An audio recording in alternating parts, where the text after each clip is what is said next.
Okay, so you can pick one of these two fast bowlers. Okay. Okay, it's a one-off match. Mm-hmm. Where's it being played? You don't know. Okay. Okay. You don't know until they... What format? You don't know. Also don't know. You don't know. It's just you can pick one. Jasprit Bumrah or Glenn McGrath. I'm going to pick Bumrah. I'm quite surprised by that, actually. Yeah. Unpredictable. Potent. Awkward to face. So I want him on my team. McGrath, fabulous bowler. His record's but predictable. You would know what's coming. With Bumrah, with that action, because nothing ever been like it, and it works. And he's a big guy, so I want a big guy. He's a big guy. I mean, McGrath's a big guy, but Bumrah is as well. I don't think Bumrah's that tall, though. He is tall. He's big enough. I've stood next to him, Yeah. and he's much bigger than me. He's big enough. He's about 6'1", 6'2", isn't he? So, yeah. But he's got think long arms, I think. That's it. So he's high action.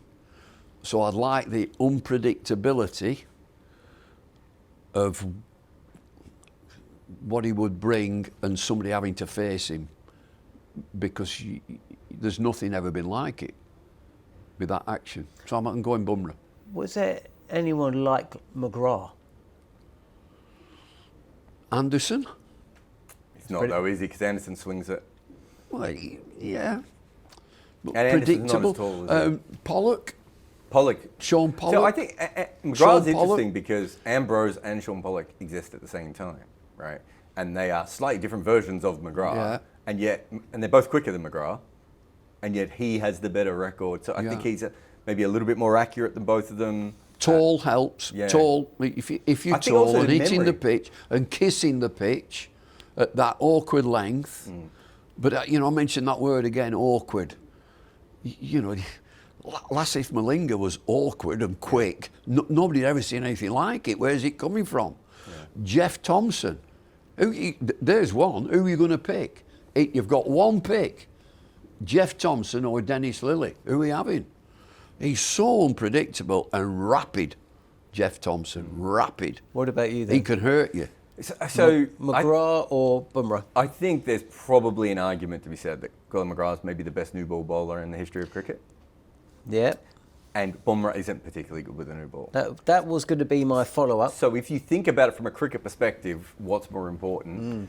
It depends on how you look at it, because McGrath's always going to get you early wickets in any format of cricket he plays in, right? And so he gives you, remember the 1999 World Cup final? Warne takes the wickets, but it's McGrath who knocks Pakistan away early on. Gets those 2 quick wickets.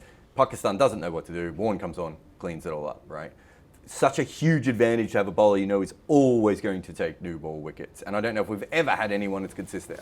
Certainly in modern cricket, when we can track it, he has the best average. He's a wonderful ball, absolutely fabulous. And he got an edge to him as well, McGrath, which helps. I think that lovely fella off the field. Also, great memory. Yeah. He remembers, if you say to him, who was your 268th wicket, he can tell you, right? Like, he remembers everything. And I think that was a huge advantage for him in a day before analysis. He didn't need analysis because he's like, I bowled to this guy, I bowled this way, he couldn't handle it, I'm going to do this again. So I think there's lots of advantages to McGrath from that point of view. The one thing I would say is I think it's much easier to find a great new ball bowler.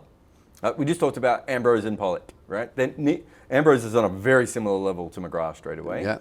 Pollock maybe just slightly back, but again, very, very similar level. How many bowlers... 𝐿𝐻𝐿𝐻. Hey? 𝐿𝐻𝐿𝐻. He was pretty... And not a bad slip fielder either. But I think what's harder to find in cricket is a good old ball bowler, right? And I think that's why I think Joel Garner's one of the most underrated bowlers in the history of cricket, because he virtually never got the new ball. Everything you said, he's tall, very tall. Tall. And Bumrah is also one of the best old ball bowlers in the history of cricket. So if you're doing it that way, I think it's harder to find a Bumrah than it is a McGrath, even if McGrath might still have more impact because he's already put the opposition in a bad way. Whereas Bumrah doesn't take a lot of new ball wickets.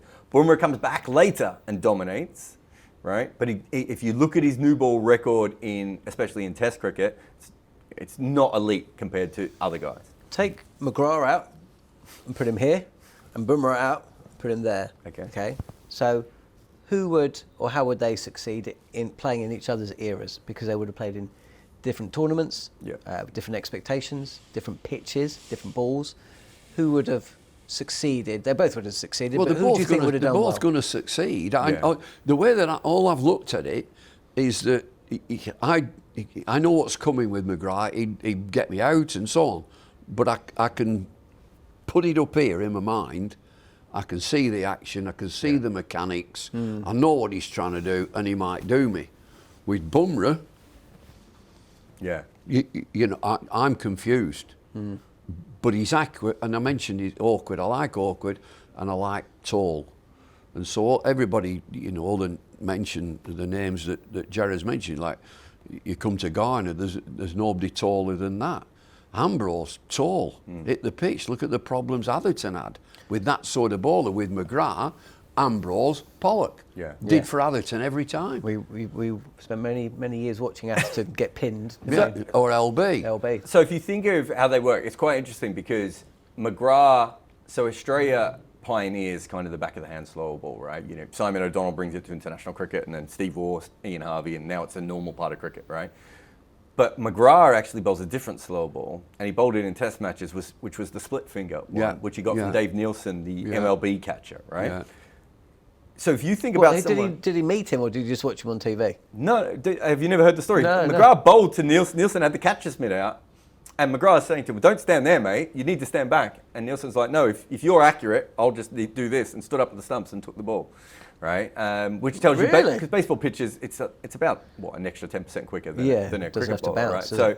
So Nielsen did that, and Nielsen said to him, "Try this thing." McGrath does it and has lots of success. If you think about that, there's no reason why McGrath, with the brain that he had, wouldn't be successful in modern cricket, because he would be experimenting and trying to find other things. Absolutely no doubt. So I think he'd be great at that. But how do you play Jasprit Bumrah in the 90s is a really interesting one, because we didn't have a Malinga. All the actions in the 90s are pretty... I know we had Tomo, who he's already mentioned, right? If you have a slightly weird action, you stood out back in the 70s, 80s, 90s. Bumrah is bowling the ball from 50 centimetres closer than any other bowler, because he has this weird action that comes out earlier. So I think both of them would have been very good in their areas. The one thing I think McGrath would struggle about is, if you remember how 𝐒𝐻 eventually got to him, it was using his feet and knocking him off his length. That's what everyone does now. Scott Boland, no one could hit Scott Boland in the world, and England just went, well, we're just going to run at Scott Boland, and now we can't bowl his same length over and over again.